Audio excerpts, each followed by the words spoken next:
Bien, pues el día de hoy tengo como audiencia, aparte de ustedes, tengo una audiencia en vivo aquí en Bethsaida, y esto me da mucha alegría porque generalmente me voy con mi cámara yo solo, y bueno, también tiene sus ventajas pasar un tiempo a solas, pero no hay nada como estar también compartiendo el momento con gente que es muy muy importante en mi vida, como lo son mis hijos que están aquí y unas amigas de mis hijos y de la familia, las hermanas Ashley, que están aquí en Bethsaida para el estudio del día de hoy, en el capítulo 15.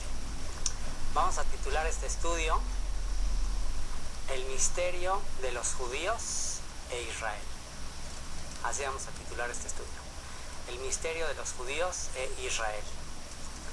Y vamos a comenzar ahí en el capítulo 15. Estamos en nuestro estudio verso por verso del nivel avanzado del Instituto Bíblico www.descubrelabiblia.org. El nivel avanzado se llama Las letras en rojo, las letras rojas, que es una referencia a las letras que aparecen en algunas ediciones del Nuevo Testamento en rojo, y nos vamos a enfocar en las palabras que están en rojo, que son las palabras de Yeshua, las palabras de Cristo en rojo.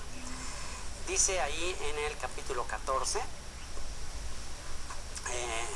a partir del versículo 1 al 12, de hecho solamente les voy a platicar el contexto para entender por qué en ese contexto exactamente Yeshua lleva a cabo los milagros que vamos a ver al principio del capítulo 14 y al final del capítulo 15. Digamos que este estudio, que se llama El misterio de los judíos e Israel, comprende dos capítulos. Comprende el capítulo 14 y el capítulo 15. Y el capítulo 14 comienza con el relato de la muerte de Juan el Bautista, después la alimentación de los 5,000, y concluye en el capítulo 15 con la alimentación de 4,000. Para mí, la alimentación de estas dos multitudes está totalmente relacionada. Es decir, cuando alimenta a los 5,000 y luego alimenta a los 4,000, en estos dos capítulos, estos dos milagros tienen una relación profética muy, muy importante. Y quiero que nos ubiquemos en el contexto de la época cuando lleva a cabo estos milagros. Y aparte de que nos vamos a transportar al contexto de lo que estaba pasando, aparte de eso nos vamos a transportar al contexto geográfico. Este es el contexto geográfico. Estamos en el lugar donde se lleva a cabo ese milagro. ¿Por qué es importante el milagro de la alimentación de las multitudes en este lugar que se llama Bethsaida? ¿Ustedes por qué creen? ¿Por qué en un lugar que se llama Bethsaida él alimenta a las multitudes? Pues la palabra Bethsaida, el nombre Bethsaida, nos da la pista y nos dice por qué. ¿Qué dijimos que significa Bethsaida ahí en la introducción cuando entramos? Bethsaida significa Bet, que es Bet, casa o lugar. Bethsaida es casa o lugar de la pesca. Eso es lo que significa. Así que en este lugar, que significa lugar de la pesca, se va a llevar a cabo una multiplicación del pan, una multiplicación de los peces, y se van a recoger 12 cestas llenas para poder entender qué está pasando aquí, qué señal profética nos está dando Yeshua. Y como les decía, ese es el contexto geográfico. El contexto histórico es qué estaba sucediendo en ese momento, qué estaba pasando en esa época. En esa época, dice la primera parte del capítulo 14, del versículo 1 al 12, que Herodes mandó matar a Juan el Bautista. ¿Quién era Herodes? Herodes era el gobernador de esta región de Israel. Él era el gobernador y él fue el que mandó matar a Juan el Bautista. ¿Por qué? Pues ahí está el relato que dice que la hija de su esposa llamada Herodías danzó, y bueno, más bien no era su esposa, era la esposa del hermano que se la bajó, y luego la hija hizo una danza y un belly dance muy sugestivo, y pues le gustó mucho a Herodes, le dijo que le pidiera cualquier cosa, y ella le pidió en una charola la cabeza de Juan el Bautista. Y se le concedieron el deseo. Así que tenemos a este gobernante que está usurpando, podríamos decir que está usurpando el trono de Israel. ¿Por qué? Porque ¿quién era Herodes? Herodes era un descendiente, era un idumeo, era un edomita. ¿Descendiente de quién? ¿De quién descienden los idumeos, los edomitas? De Edom. ¿Quién era Edom? Esaú. O sea que Herodes era un descendiente de Esaú. Y conocen ustedes la historia de Esaú, alguien que despreció la primogenitura, y que a lo largo de la historia descendientes de Esaú estuvieron siempre en conflicto con los hijos de Israel. Cuando el pueblo de Israel salió de Egipto rumbo a la tierra prometida, hubo una guerra. Los descendientes de Saúl, llamados los amalecitas, le hicieron guerra a los israelitas, y a partir de ahí Dios decretó que siempre estaría en guerra el pueblo de Israel con los amalecitas. Siempre había una guerra de generación en generación con los amalecitas, y eso habla incluso hasta de los últimos tiempos. Es decir, que actualmente debe haber descendientes de Amalek en algún lugar. ¿Quiénes serán los descendientes de Amalek en este momento? Que de acuerdo a la profecía, al final de los tiempos serán juzgados. La profecía de Abdías tiene que ver con el juicio de Edom, el juicio de Esaú. Así que todavía nos espera una batalla final contra Amalek. Todavía Amalek, que ya en los últimos tiempos, por supuesto que va a ser una combinación de países, va a tratar de destruir a la nación de Israel. En la época de Juan el Bautista, este descendiente de Esaú, falso converso, porque hubo épocas en que los descendientes de Esaú se convirtieron al judaísmo. Hubo épocas en que trataron de estar en paz con los judíos, pero era a nivel de traición, porque aquí Herodes pues supuestamente era converso al judaísmo, pero en realidad era alguien que estaba representando los intereses de Roma. Entonces fíjense qué curioso, un converso al judaísmo, descendiente de Esaú, confabulado con Roma, oprimiendo a los verdaderos israelitas y oprimiendo aquí a un verdadero profeta de Dios como Juan el Bautista. Entonces aquí esto está muy interesante, porque podríamos decir que hay un paralelo histórico entre lo que estaba pasando aquí con Juan el Bautista, una usurpación del trono de David, descendientes de Saúl usurpando el trono de Israel y persiguiendo a los profetas verdaderos de Dios. ¿Será que esto se está repitiendo en nuestros días? ¿Será que una confabulación de naciones, o los que están gobernando esta nación de Israel actualmente, el territorio de Israel, será que tienen relación con Amalek, con Esaú? Bueno, hay algunos rabinos que dicen que los que están tratando de gobernar esta tierra, la tierra de Israel actualmente, en realidad son descendientes de Esaú. Eso es una teoría interesante, y que tratan de imponer en esta tierra pues un gobierno como el de las naciones, y están usurpando el trono de David. Eso es una teoría bastante interesante, y en ese contexto histórico pues sucede lo que dice a continuación.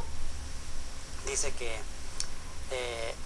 le fueron a dar la noticia a Yeshua de que mataron a Juan, y oyéndolo Yeshua, estamos ya en el verso 13, se apartó de allí en una barca a un lugar desierto y apartado, y cuando la gente lo oyó y le siguió a pie desde las ciudades. O sea que Yeshua se entera, estaba en alguna región de aquí, se entera de lo que le hacen a Juan el Bautista, y él decide apartarse a una región solitaria, cerca de este lugar de Betsaida.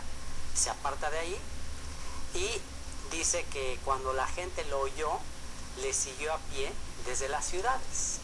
Le siguió a pie de aquí, desde Betsaida, desde todas las aldeas que había alrededor, le siguen, y pues van en busca de los milagros que le estaba haciendo. Y saliendo Yeshua vio una gran multitud y tuvo compasión de ellos y sanó a los que de ellos estaban enfermos. Cuando anochecía se acercaron a él sus discípulos diciendo: el lugar es desierto y la hora ya pasada, despide a la multitud para que vayan por las aldeas y compren de comer. Así que como ahorita que ya era tarde, ya nos venimos a comer aquí, ya hasta yo estoy comiendo, y provecho. Ya se nos hizo tarde, y los discípulos andan queriendo despedir a la multitud. ¿Cuántos discípulos había? ¿Cuántos discípulos tenía? 12 discípulos. 12 discípulos que querían estar a solas con Yeshua, querían estar a solas con su maestro. Vienen con él aquí y de repente ve que empiezan a venir las multitudes. Tratan de imaginarse, esa es la parte que me encanta de estar acá. Cuando yo me vengo a solas, trato de imaginarme los pasajes bíblicos. Entonces ustedes traten de imaginarse la escena. Observen aquí el monte, el valle, el mar de Galilea. Imagínense a multitudes. Está hablando aquí de 5,000. Que 5,000 hombres sin contar mujeres y niños. O sea, échenle cuentas. 5,000, si contamos mujeres, bueno, pongamos que mitad y mitad. Otras 5,000 son 10,000. Generalmente siempre hay más mujeres que hombres, pero bueno, pongamos que había igual. Ya estamos hablando de 10,000. Más niños, que en esa época no había planificación y todos los que Dios te mande. Estamos hablando de que por lo menos había 20,000 personas a los alrededores de aquí de donde estamos. Pues imagínate, los 12 discípulos de repente ven venir a toda esa gente y ya tarde, o sea, ya tarde, ya empiezan a cerrar las tiendas, ya no hay lugar donde la gente se pueda quedar por acá. Entonces los discípulos empiezan a decir, oye, ya dile a la gente que se vaya a sus aldeas porque ¿qué van a hacer aquí? No hay ni dónde comer. Y Yeshua les dijo, no tienen necesidad de irse. Vamos a concentrarnos en las letras rojas. No tienen necesidad de irse. Dadles vosotros de comer. ¿Quién está llamado a alimentar a las multitudes que vienen de las aldeas del mar? El mar de Galilea representa las naciones. Entonces, vienen multitudes. ¿A quién representarán estas multitudes a las que los 12 discípulos tienen que alimentar? ¿A quién representará? Representa, y lo vamos a comprobar al final, representa a... No se los voy a decir, se los voy a decir al final. Al final se los voy a decir. Entonces vienen estas multitudes y quieren que los 12, y Yeshua les dice, ustedes les tienen que alimentar. ¿Qué fue lo que Yeshua les prometió a sus 12 discípulos por haberle seguido, por haberlo dejado todo y seguirle? ¿Qué les prometió?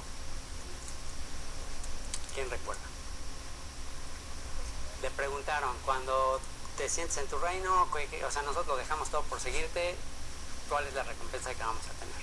Yeshua les dijo que por haberlo dejado todo y seguirle, ellos iban a sentar sobre 12 tronos para juzgar a las 12 tribus de Israel. De manera que cuando se establezca el reinado de David, los 12 apóstoles, y bueno, hay uno ahí que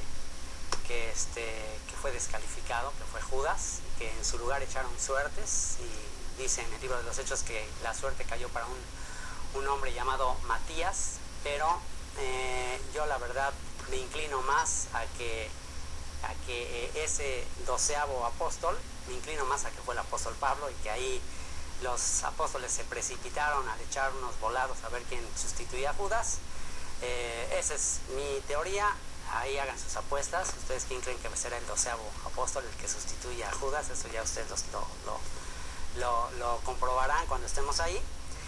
Pero Yeshua les prometió a los 12 apóstoles que ellos iban a ser los que iban a juzgar a las 12 tribus de Israel. Y juzgar implica enseñar, instruir, alimentar cuando se establezca el reino. Y esas tribus de Israel, ¿de dónde iban a salir? Pues del mar de las naciones. Iban a venir de allá. Así que aquí, en este milagro, estamos viendo un anticipo del reino. Estamos viendo un ensayo de cuando los apóstoles estarán llamados por sus enseñanzas, por lo que vivieron con Yeshua, a instruir a todos los creyentes que salimos de las naciones. O sea que cuando se establezca el reino, nosotros vamos a ser instruidos por los apóstoles. ¿Qué les parecería? Ya no van a tener ahí a José Antonio Sánchez o a Joseph, ya no lo van a tener ahí a Pedro, van a tener a Pablo, van a tener a Juan, al discípulo amado, imagínense. Uy, ahí sí ya no nos lo vamos a complicar. Así que Yeshua les dice, no tienen necesidad de irse, dadle vosotros de comer. Y ellos dijeron, no tenemos aquí sino 5 panes y 2 peces. Y otra vez, cada detalle en la escritura es algo que tiene un significado. O sea, no nada más hay porque, bueno, había 5 panes y 2 peces. No, hay un profundo significado en cada detalle de las escrituras. ¿Qué representarán los 5 panes? Yeshua nos puede dar una pista de esto al decir, cuando le dijo a Satanás, no solo de pan vivirá el hombre, sino de toda palabra que sale de la boca de Dios. El pan es un símil de la palabra de Dios, que es la Torah, que ¿cuántos libros contiene la Torah? 5 libros de la Torah. ¿Ok? Así que estos panes representan el alimento de las multitudes, lo que va a alimentar a las multitudes que salgan de entre las naciones y que va a ser administrado por los apóstoles. Estos 5 panes representan los 5 libros de la Torah, los 5 libros de Moisés, el Pentateuco, la Torah, la ley de Moisés, diferentes nombres que se le da, que la más correcta sería la instrucción de Moisés, o la instrucción que le fue dada a Moisés para todo Israel. Y dice, tenemos aquí 5 panes y ¿qué otro elemento simbólico tienen? 2 peces. El símbolo por excelencia de los cristianos. Cuando tú ves un coche que tiene un pececito, dices, este es de un cristiano. Entonces, los 2 peces, ¿qué representan los 2 peces? Porque el símbolo de los discípulos de la iglesia primitiva, el símbolo era un pez. Era la manera en que se identificaban, dibujando un pez en la arena. ¿Por qué? Pues por la profecía, por lo que Yeshua les dice que serían pescadores de hombres. A Pedro le dice que sería pescador de hombres. Pero ¿dónde podemos ver una conexión de que Israel son como peces? ¿En qué parte de la escritura, en qué parte de la Torah más específicamente vemos que Israel se multiplicaría como los peces del mar? Bueno, en la Torah lo vemos en la bendición que hizo Jacob sobre Efraín y Manasés, que cuando los bendice cruzó los brazos. Y si yo cruzo los brazos, aquí estoy mostrando en la pantalla, ¿qué se forma si yo cruzo los brazos? Se forma un pez, la figura de un pez. Y la bendición que le hizo Jacob a los hijos de Yosef, que le nacieron en el exilio, cuando Yosef fue rechazado por sus hermanos, y los hijos que le nacen en el exilio, les profetiza a Jacob que serán como los peces del mar, que se van a multiplicar. Entonces ahí está la profecía de que las tribus que descienden de Efraín muy específicamente, que es el primogénito, es sobre el que pone la primogenitura Jacob, los descendientes de Efraín se multiplicarán como los peces del mar. ¿Dónde vemos el cumplimiento de eso? Bueno, un descendiente de Efraín llamado Jeroboam es el que lleva a las tribus de Israel a la desobediencia, a la rebelión, y es lo que causa el exilio de las 10 tribus de Israel. Y al ir al exilio y al ir a las naciones, se empiezan a mezclar entre las naciones y se convierte en una multitud incontable de peces, lo que se conoce como la plenitud de los gentiles. Melo agoim, ahora que ustedes ya aprendieron hebreo, melo agoim, del verbo lemalé, malé, llena, llenar, malé, melo agoim, la plenitud de los gentiles.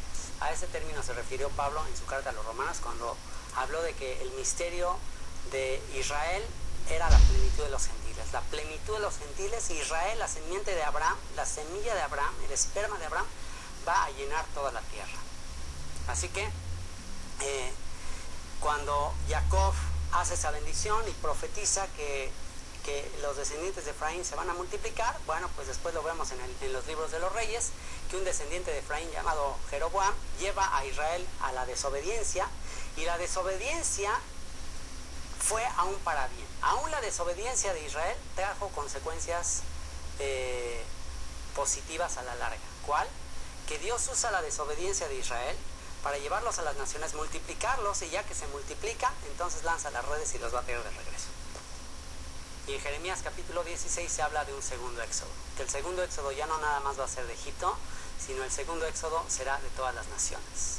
Y dice en Jeremías 16 que Dios va a enviar pescadores. Así que por algo ustedes vinieron a esta tierra de Israel.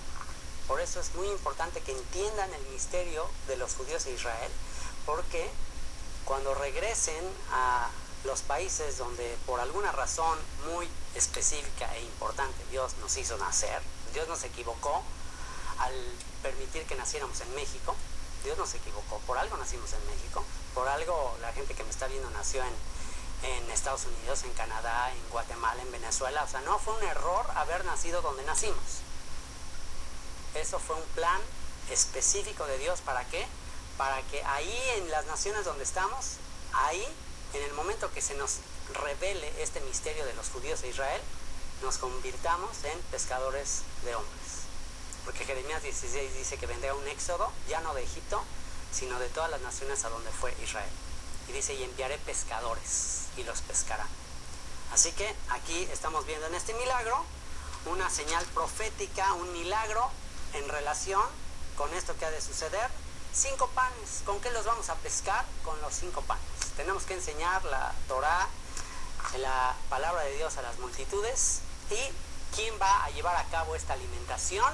Los 2 peces, la casa de Israel y la casa de Judá. Si tú recibes ese llamado de ir a alimentar a las multitudes con la Torá, con los 5 libros de Moisés, con los 5 panes de vida, entonces tú eres uno de esos peces. Tú eres uno de esos peces de la casa de Israel o de la casa de Judá. Y vamos a ver que en estos 2 capítulos se hace referencia tanto a la casa de Judá como a la casa de Israel.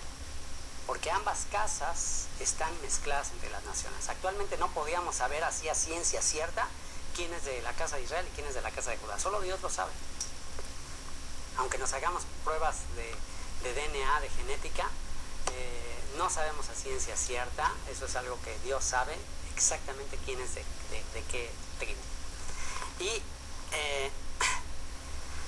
aquí, en este contexto, dice que Yeshua, al ver que le presentan estos 5 panes y estos 2 peces, les dijo, tráedmelos acá.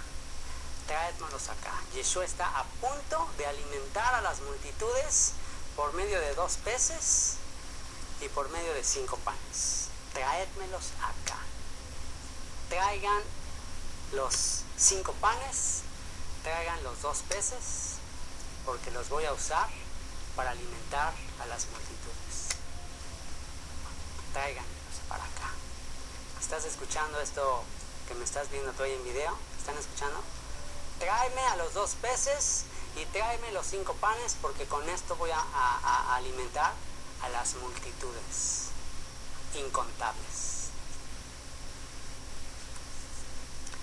Entonces mandó a la gente recostarse sobre la hierba, y tomando los 5 panes y los 2 peces, y levantando los ojos al cielo, bendijo y partió y dio los panes a los discípulos y los discípulos a la multitud. Y no había yo checado este pequeño detalle. Si ustedes quieren, es un pequeño detalle insignificante, pero para mí no existe un detalle insignificante en las Escrituras. Hace que las multitudes se recuesten en la hierba.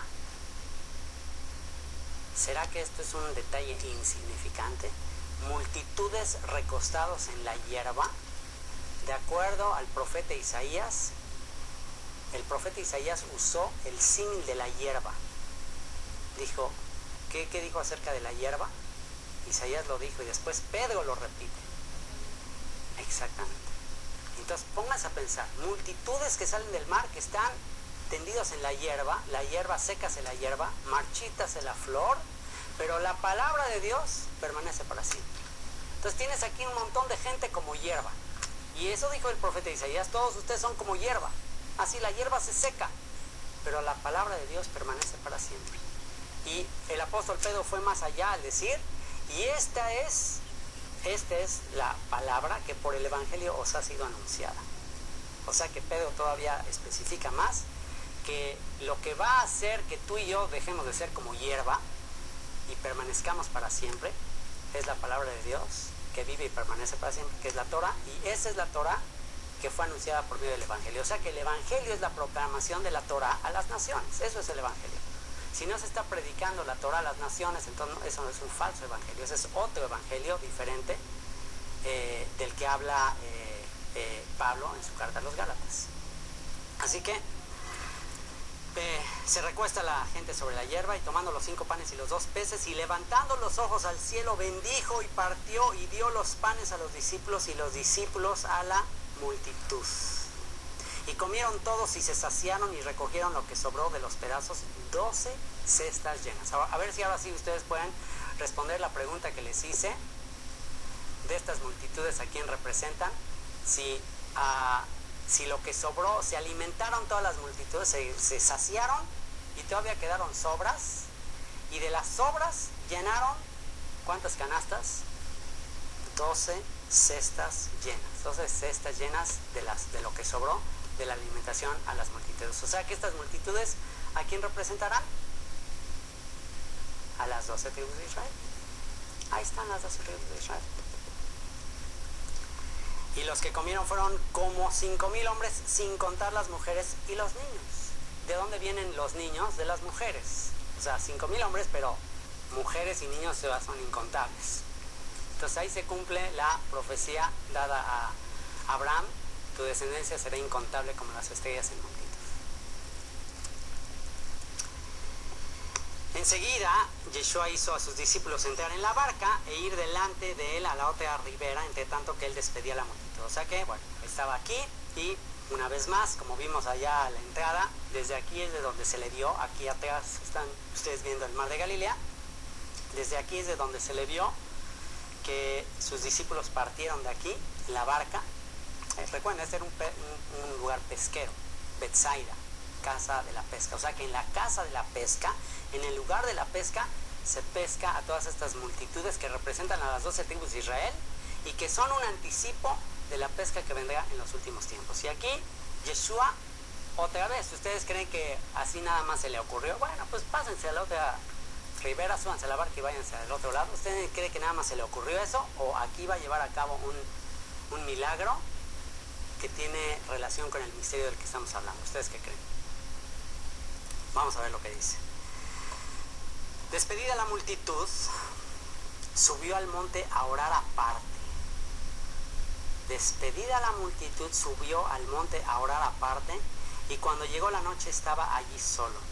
Y ya la barca estaba en medio del mar, azotada por las olas, porque el viento era contrario. Más a la cuarta vigilia de la noche, esto es alrededor entre las 3 de la mañana y las 6 de la mañana,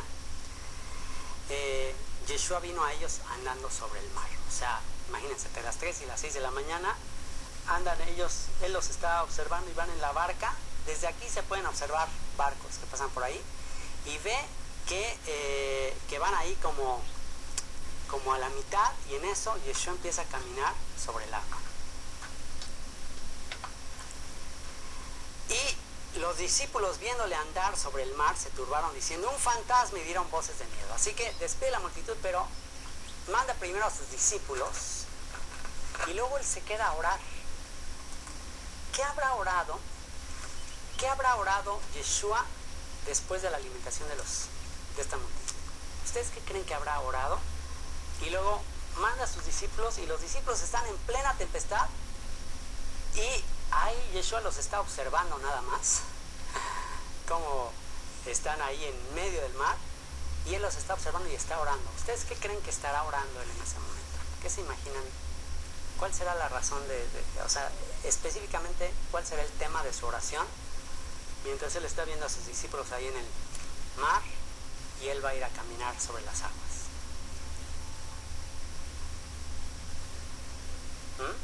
Exactamente. Está orando por protección para ellos. Está orando porque no sean hundidos en el mar. ¿Por qué? Porque estos 12, pónganse a pensar, una barca y 12 en el mar, ¿qué representa el mar? Las naciones. Está orando por las 12 tribus de Israel, el hijo de David, orando por las 12 tribus de Israel, representadas en estos apóstoles, que no fueran absorbidas por el mar de las naciones. Orando por Israel. Y no nada más ora, porque es muy fácil orar y quedarte viendo allá de lejitos y ay, Señor, ay, bendícelos. Una cosa es eso y otra cosa es ir con ellos. Y aquí yo estoy con ustedes todos los días hasta el fin del mundo, y eso es una promesa que él hizo. Así que en ese momento que los ve que están allá, él empieza a caminar, y él camina sobre las aguas. Y dice que viéndolo los discípulos andar sobre el mar, se turbaron diciendo, y esta cuarta vigilia es la última vigilia, ¿okay? En aquella época era una manera de contar, de que separaban la noche en 4 vigilias. La primera vigilia de las 6 a las 9, la segunda vigilia de las 9 a las 12, la tercera vigilia de las 12 a las 3 y la cuarta vigilia de las 3 a las 6 de la mañana. O sea, ya era justo antes del amanecer. Esto representa el momento antes de que ya amanece y como que inicia el reino. Es un periodo simbólico eso, de que antes de iniciar el reino, Yeshua es cuando se encuentra con sus discípulos, que ya a esas alturas dice que, fíjense lo que dice, a esas alturas de la noche ya no lo reconocían. Ya había pasado un tiempo, pero ¿ustedes creen que habrá algo aquí simbólico que lo confunden con un fantasma? Los 12 discípulos en ese momento lo ven y dice que lo confunden con un fantasma. ¿Habrá algún significado aquí en esto? Bueno, ¿cómo ven actualmente? ¿Cómo se ve actualmente? ¿Qué descripción o actualmente lo que queda, el remanente de Israel, cómo ve a Yeshua? Pues hay una confusión en cuanto a lo que es Yeshua, el personaje de Yeshua. Hay una confusión, o sea, no hay una absoluta certeza. Hay mucha polémica y controversia de cómo era y cómo en realidad cuál era exactamente su apariencia. O sea, hay una subjetividad en muchos sentidos acerca de Yeshua. Y aquí, pues, si lo pudiéramos transportar simbólicamente a que sus discípulos están ya entre las naciones, pues ya no lo distinguen correctamente, ya no lo distinguen. Y se me hace muy interesante que Pedro dijo: Señor, si eres tú, manda que yo vaya a ti sobre las aguas. Y él dijo: ven. Y aquí nos enfocamos a otras letras rojas: ven. Y descendiendo Pedro de la barca, andaba sobre las aguas para ir a Yeshua, pero al ver el fuerte viento tuvo miedo y comenzando a hundirse dio voces diciendo: Señor, sálvame. Y aquí me llama mucho la atención que fue específicamente Pedro. O sea, para mí hasta esto tiene una relación con lo que se ha hecho del personaje de Pedro en la actualidad. Porque en la actualidad, de acuerdo a la tradición, Pedro, ¿a quién representa actualmente? ¿O quién representa supuestamente al apóstol Pedro? La Iglesia Católica, el Papa. El Papa supuestamente representa a Pedro. Y aquí Pedro no reconoce correctamente a Yeshua, no lo reconoce, no lo identifica bien, pero dice: pero si eres tú, quiero ir a ti. Un anhelo de ir a él. Pero en el momento que está yendo rumbo a él, empieza a hundirse. ¿Habrá aquí una conexión profética en lo que se haría de Pedro y este acontecimiento que pasa aquí? ¿Qué pasó podríamos decir que el actual representante de Pedro, el que se dice que es representante de Pedro, y la iglesia en sí, podríamos decir que está sobre las aguas, sobre las naciones, o está sumergida en la filosofía y en la religión de las naciones? ¿Qué podríamos decir? Que se sumergió, que se asimiló entre las naciones, que en realidad la iglesia tomó la forma de las naciones, se hundió prácticamente, se hizo similar a las naciones. Y si no es por la gracia y la misericordia de Yeshua en la cuarta vigilia, en los últimos tiempos, que agarra de ahí a el que desde la tradición representa a Pedro, podríamos ver en este acontecimiento a la cristiandad entera. Aquí podríamos pensar en la Iglesia Católica, pero yo aquí no nada más veo a la Iglesia Católica. Yo aquí veo también a lo que surge de la Iglesia Católica en el siglo XVII. ¿Y qué surge de la Iglesia Católica después? La Iglesia Protestante. Toda la cristiandad entera yo la veo aquí sumergida en el mundo. Anoche me mandaron un mensajito, un amigo muy querido que se llama Luis Chising me mandó un mensajito de un comentario que hace un cantante cristiano muy famoso llamado Jesús Adrián Romero. En Facebook publicó como una especie de exhortación, Jesús Adrián Romero, hablando de que él ve con tristeza lo que está pasando en la iglesia cristiana, diciendo que está llena de división, de sectarismo, creyendo en un montón de doctrinas bien raras, y que con todo el sectarismo y toda la división que hay en la iglesia cristiana, dice que él duda que realmente ya se pueda tener un impacto con la gente que no cree. Y dice, estas palabras se me quedaron muy grabadas, y dice, creo que necesitamos una segunda reforma. La iglesia necesita reformarse otra vez. Y le escribí yo un comentario. No sé si lo va a leer. Tenía muchísimos comentarios, pero espero lo lea. Pero le dije, ¿no crees tú que esa reforma que la iglesia necesite quizás es volver a las sendas antiguas? Volver a las sendas de la fe de los apóstoles, la fe original, porque efectivamente la iglesia ya se hundió en el mundo. La iglesia ya es como el mundo, ya anda predicando las doctrinas del mundo, ya se asimiló a este mundo.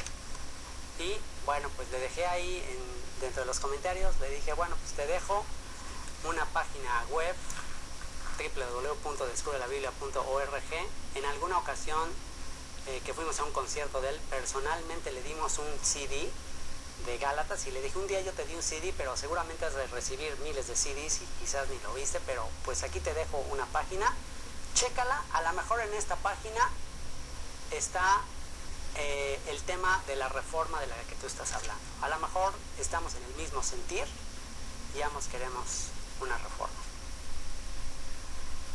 Y ahora sí me voy a quedar con la expectativa si lo lee, pero podemos ver en esto que está pasando, y las iglesias y los líderes cristianos ya andan buscando de todo con tal de atraer a las multitudes, que el G12, que la prosperidad, que los echar fuera demonios, que miles de doctrinas y doctrinas y doctrinas para tratar de atraer a las multitudes.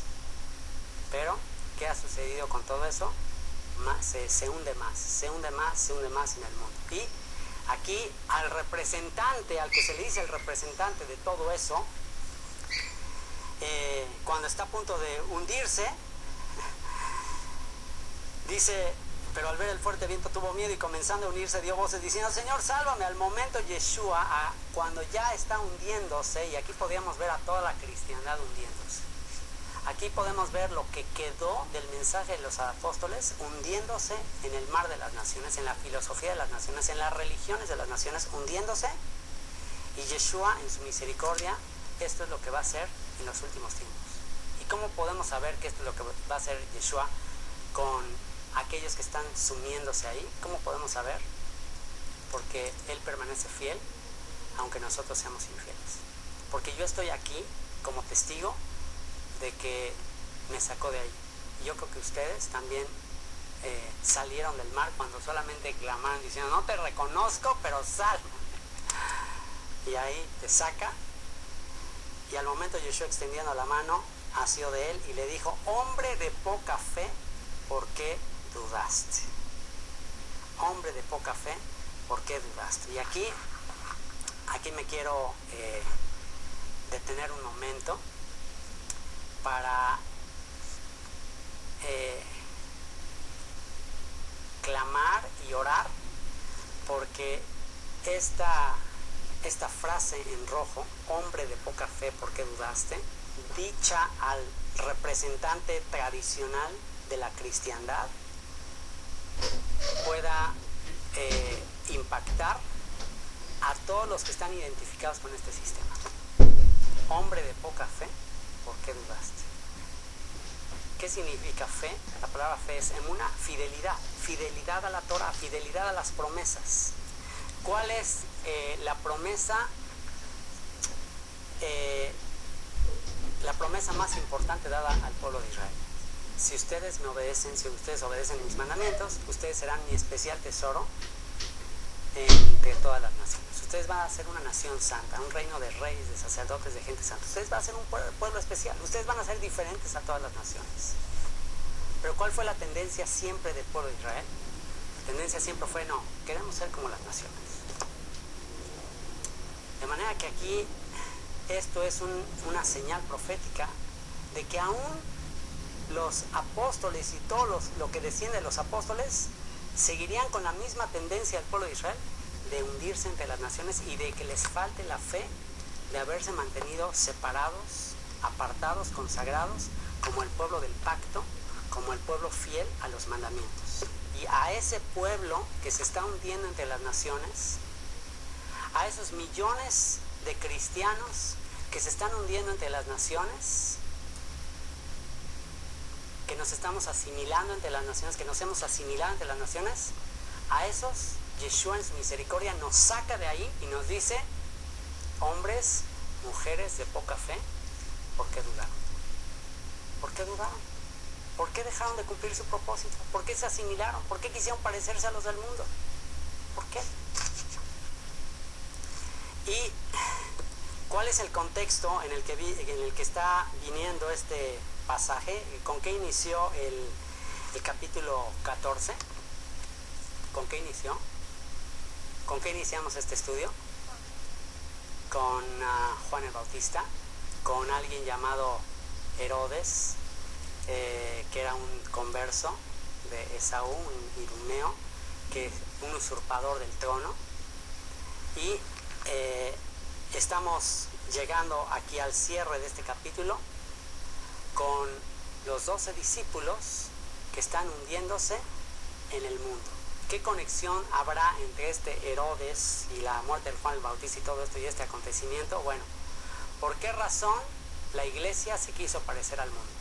¿Por qué razón el supuesto sucesor de Pedro pues ya empezó a tener un gobierno como el de las naciones? ¿Cuál fue el móvil de hacer eso? ¿Por qué razón el papado se corrompió y la cristiandad se corrompió y ya se pervirtió y se hizo como el mundo?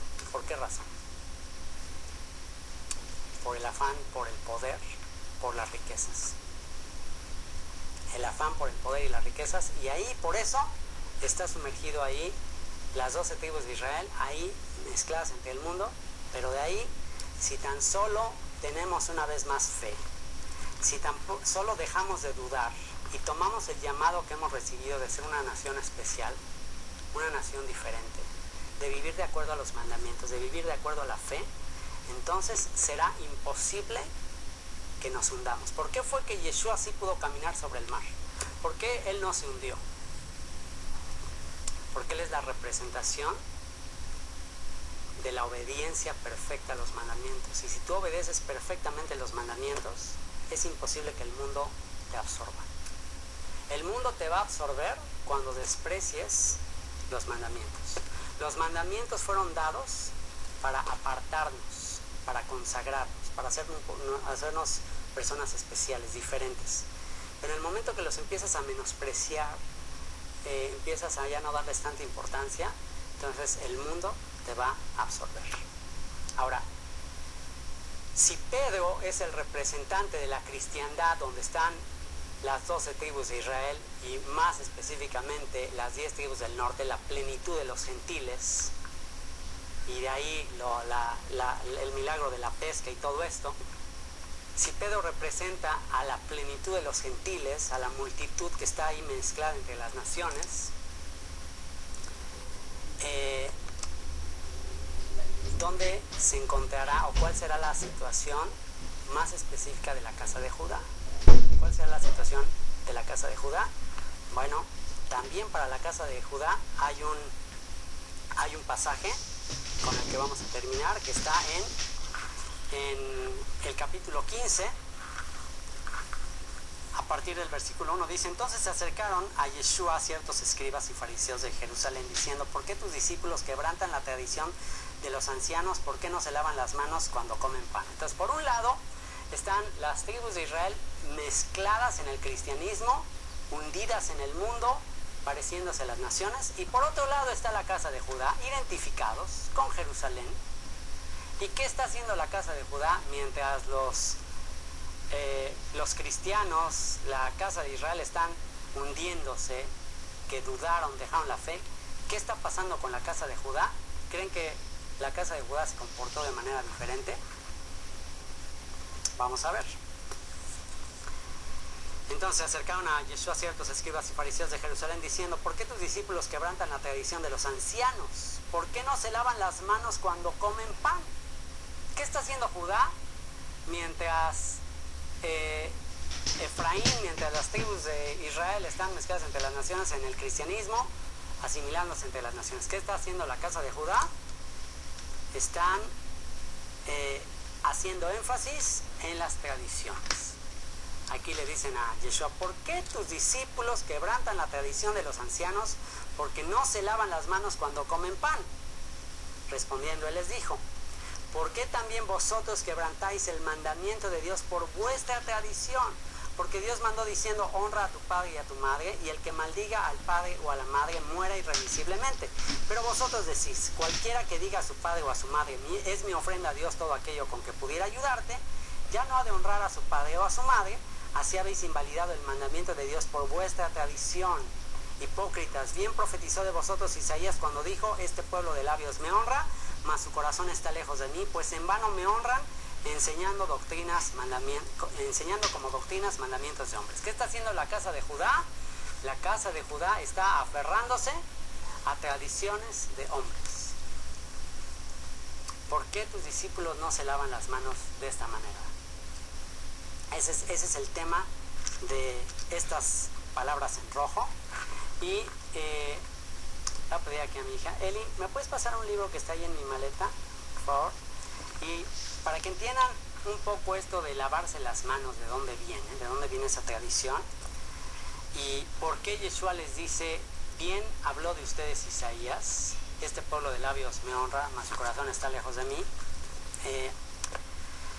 Aquí Yeshua les menciona una de los errores que está cometiendo la casa de Judá. ¿Cuál es el error de la casa de Judá? El error de la casa de Judá es que le empiezan a dar más importancia a sus tradiciones que a la palabra de Dios. ¿Cuál es el error de la casa de Israel entre las naciones? Que le dan más importancia al mundo y a la prosperidad y al reventón y a ser como los demás del mundo para tener una vida plena. O sea, la casa de Israel está queriendo ser como el mundo y la casa de Judá está queriendo ser tan diferente al mundo que está añadiendo una cantidad de mandamientos para hacerse totalmente separados al mundo, para ser totalmente diferentes. Ellos están yendo al otro extremo. Y aquí le dicen, ¿por qué no se lavan las manos cuando comen pan? ¿Por qué se escandalizan tanto de esto? Bueno, tengo aquí, y esto es para que puedan entender mejor esto que le están preguntando, un libro que se llama Shulchan Aruch. Este es un libro muy importante en la tradición judía, que es una recopilación de las leyes prácticas en una tradición sefardí. Es un libro que fue compilado por un rabino llamado Yosef Karo, pues hace alrededor de 1000 años, hace muchísimo tiempo. Y él lo que hizo en este libro, este es un rabino de España, él lo que hizo en este libro hizo como un resumen de todas las leyes y tradiciones y costumbres con las que debe vivir todo judío. Todo aquel que sigue la fe judía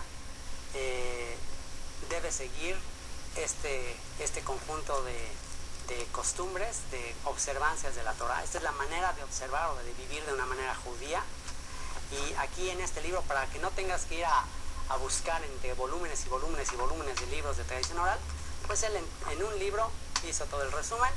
Y en este libro es como si tuvieras el manual de cómo vivir. Desde que te levantas hasta que te duermes, qué hacer. Y desde que naces hasta que mueres, cómo vivir como judío.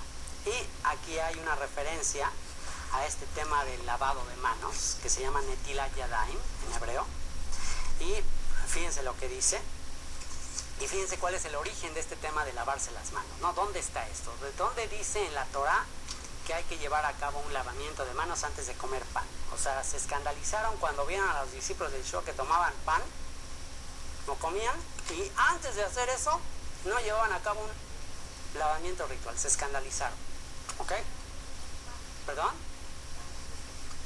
Pero no tanto se escandalizaron porque estaban sucias. El tema no es que estuvieran sucias, el tema está aquí. Fíjense. Y les voy a empezar a leer aquí. Dice Netilat Yadayim para la comida, o sea, lavamiento de manos para comer. Dice, antes de comer pan hay que proceder al lavado ritual de manos llamado Netilat Yadayim. Netilat, lavamiento, Yadayim, manos. No se trata de una medida de higiene, ¿se dan cuenta? No se trata de higiene, no es por higiene. Dice, sino de una importante ley de purificación espiritual. Te lavas las manos para purificarte espiritualmente, según lo que dice aquí, que se impone aun si se lavó uno anteriormente las manos con jabón. O sea, aunque te hayas lavado las manos con jabón y estén perfectamente limpias, de todos modos tienes que hacer Netilat Yadayim, porque de acuerdo a esta costumbre es por una cuestión espiritual que te vas a lavar las manos. Dice, este acto tiene una explicación muy profunda y efectuándolo según las reglas prescritas atrae una gran kedushá. O sea, si lo haces adecuadamente vas a tener kedushá. Kedushá es santidad. Vas a ser una persona santa si te lavas bien las manos.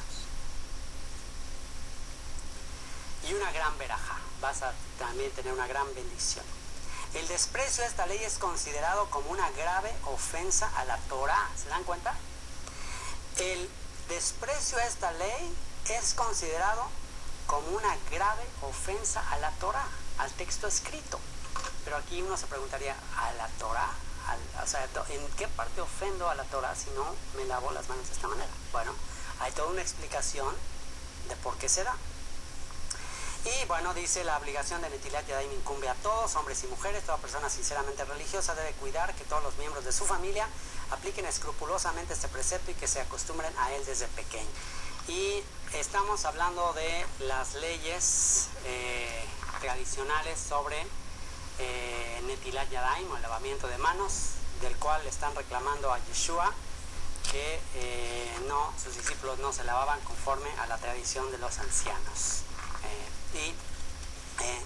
Estamos leyendo de este libro de leyes prácticas de cómo cumplir leyes judías, el porqué de lavarse las manos de esta manera. Y ya vimos por qué, ya vimos aquí que dice que se lleva a cabo una grave ofensa a la Torah si no se hace un lavamiento de manos, ya que, ¿qué es lo que vimos? ¿Qué es lo que atrae? ¿Qué es lo que trae el lavamiento de manos de manera correcta? ¿Qué es lo que vimos que dice? Que te va a traer santidad. Ahora, ¿ustedes qué piensan, jóvenes? Los que me están escuchando, ¿ustedes qué piensan? ¿Ustedes creen que lavarte las manos de una manera ceremonial te puede traer santidad espiritual? Bueno, considérenlo. Y vamos a ver de dónde viene ese concepto de santidad.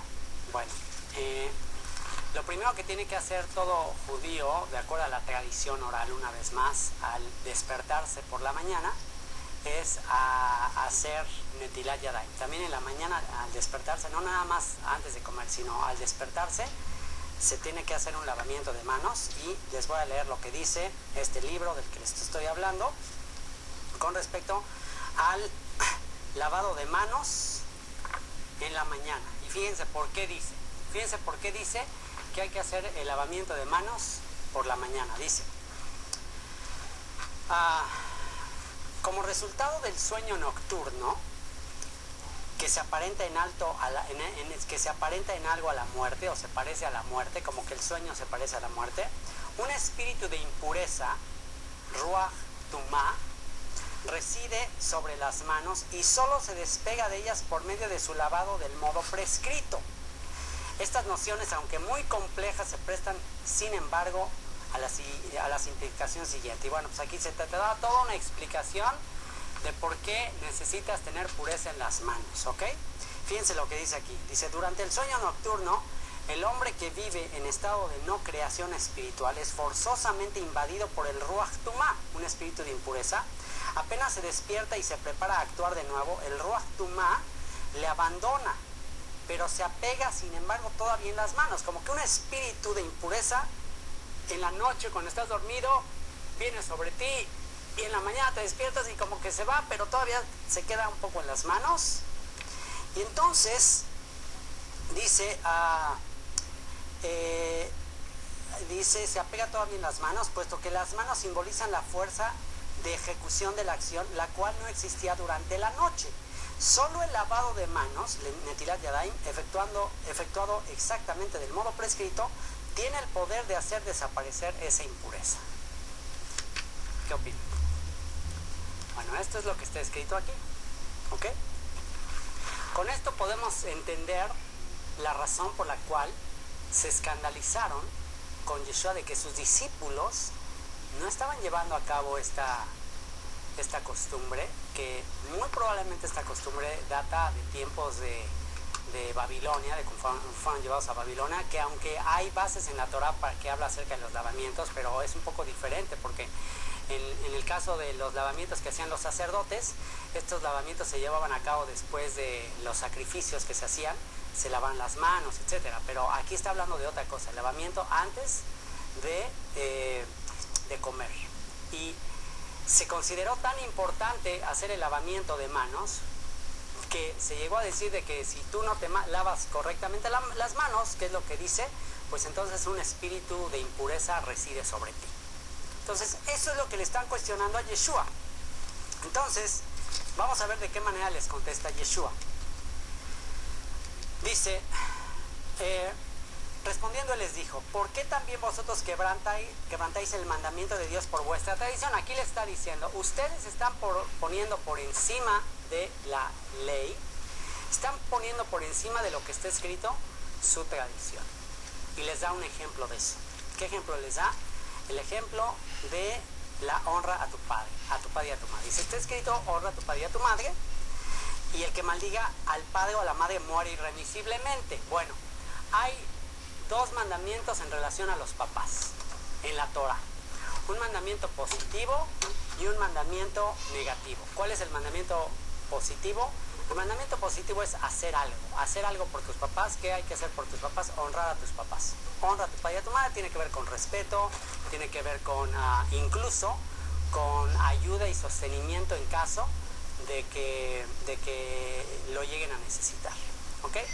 Y también hay un mandamiento negativo, que es el que maldiga al padre o a la madre muera irremisiblemente. Si alguien dice una mala palabra o falta de respeto a sus papás, de acuerdo a la Torah, muere irremisiblemente. No hay un registro de que se haya cumplido ese mandamiento. De hecho, algunos rabinos dicen que una de las razones por la que está escrito ese mandamiento es para mantener el orden de los niños y de los jóvenes, porque los niños y los jóvenes tenían que estar escuchando una y otra vez las escrituras, la Torah.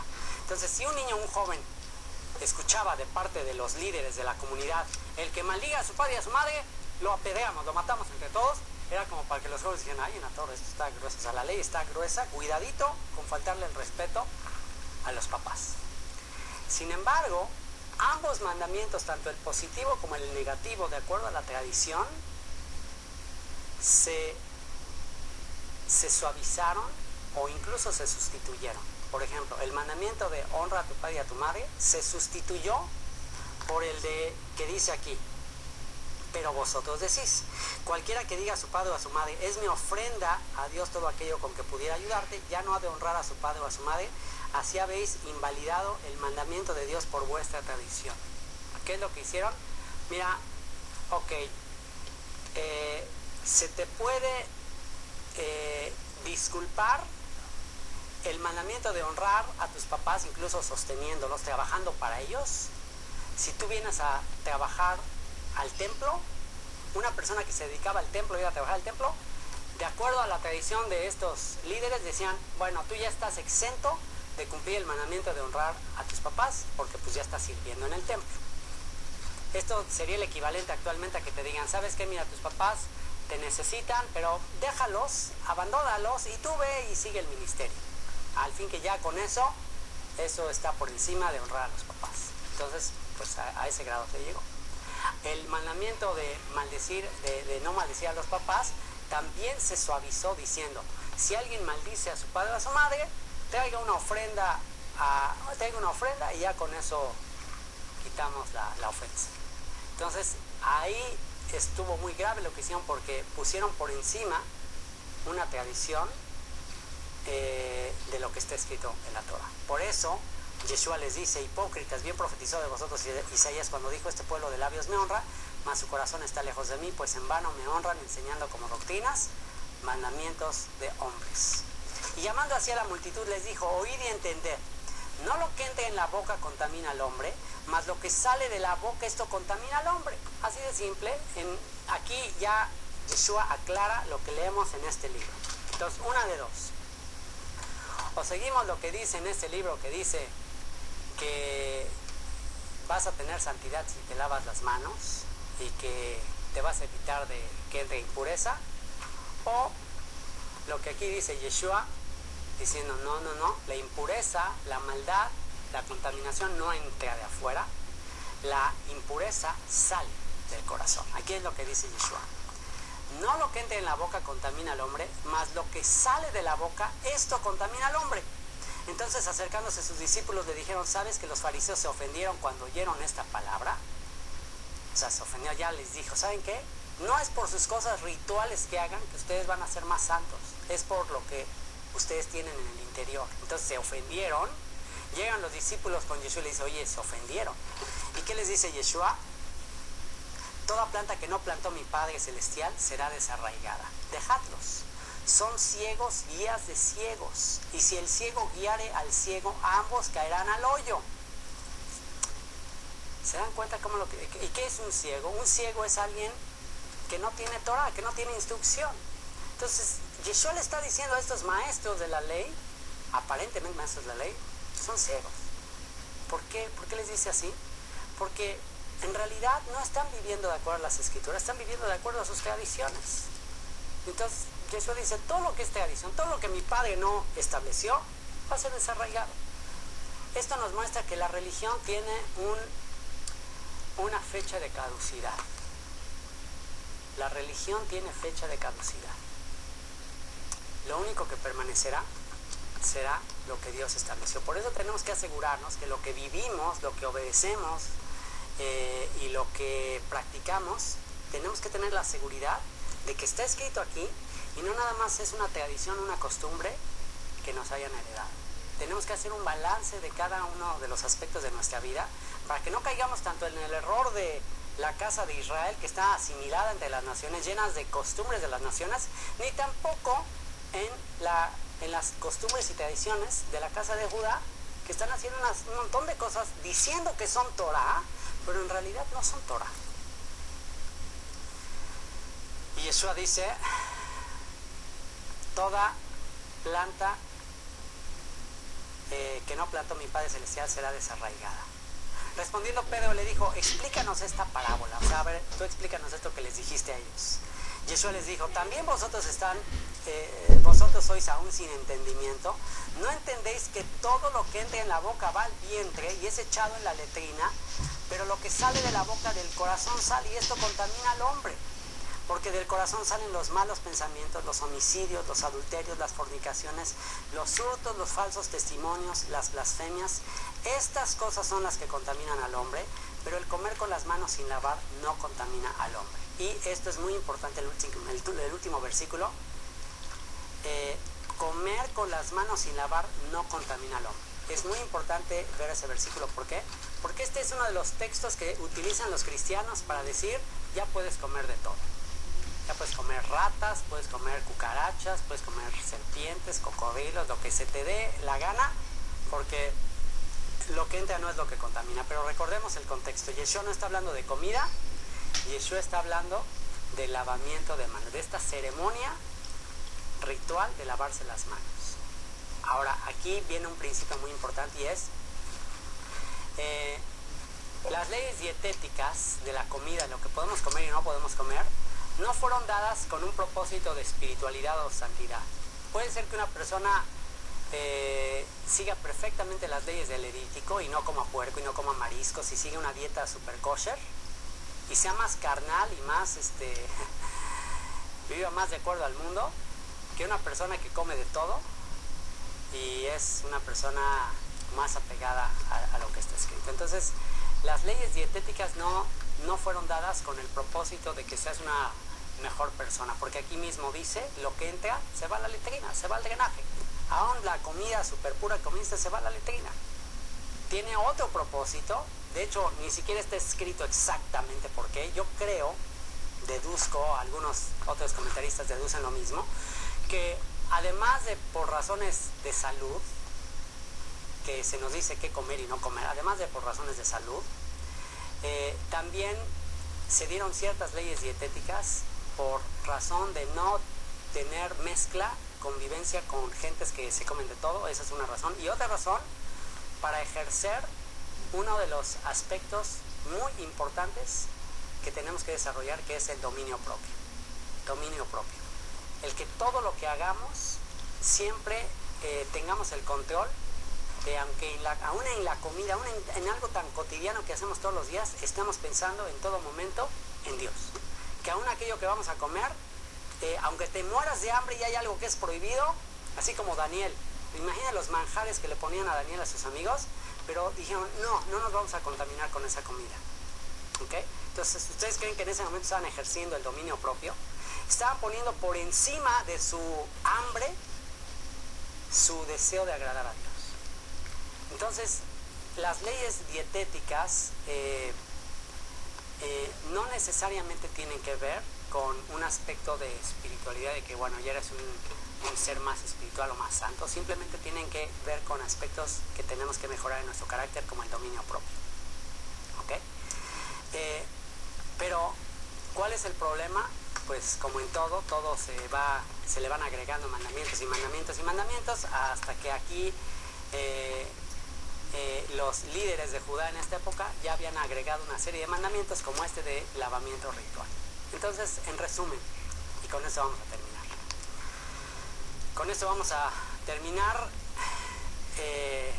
esta sección, aunque viene una sección muy importante del capítulo, que es la famosa, el famoso milagro o la respuesta que Yeshua le da a una mujer cananea. ¿Por qué Yeshua le da esa respuesta tan fuerte, tan poco amable aparentemente, a la mujer cananea que está al final del capítulo? ¿Por qué? ¿Por qué le responde así? No se pierdan nuestro siguiente estudio, eso lo veremos en el siguiente estudio de las ovejas perdidas de la casa de Israel, pero aquí en este capítulo nos vamos a quedar con lo que está pasando tanto en la casa de Israel como en la casa de Judá. En la casa de Israel, ¿qué vimos que está pasando? Las multitudes, ¿qué están pasando con ellas? Los discípulos se están hundiendo, están pareciéndose al mundo. ¿Y qué está pasando con la casa de Judá? Se están pues señalando de tradiciones, de costumbres, con las cuales piensan que están obedeciendo a Dios, pero en realidad no están obedeciendo a Dios. Con esto podemos ver que ambos tropezaron y cayeron, ambos. Pero Dios, que es rico en su misericordia, va a ir por la oveja perdida. En este contexto de las tribus que están asimiladas, unas en su flexibilidad, unos en su gracia y otros en su rigidez. Ambos están, unos del lado izquierdo y otros del lado derecho, pero ambos están perdidos. Y en este ámbito y en este contexto de confusión y de rebelión de la palabra escrita, Yeshua se va por una oveja descarriada, por una oveja perdida, que ¿qué es lo único que necesita para ser parte del reino? Hacer lo que veremos en el siguiente episodio de la mujer cananea. Así que bueno, pues vamos a orar y con esto cerramos este estudio. Señor, te damos muchas gracias por tu palabra, gracias por estos misterios que nos revelas, la relación que tienen con los tiempos en los que vivimos. Te doy gracias por la vida de mis hijos, de nuestras amigas que están aquí, de la familia Ashley. Gracias por permitirnos compartir con ellas este tiempo y con todos los que van a ver este video. Te ruego que nos saques del mar de las naciones y que nos saques de ese mundo de costumbres y de tradiciones en las que pensamos estar sirviéndote y en realidad solo estamos siguiendo mandamientos y doctrinas de hombres. Te lo rogamos en el nombre de Yeshua.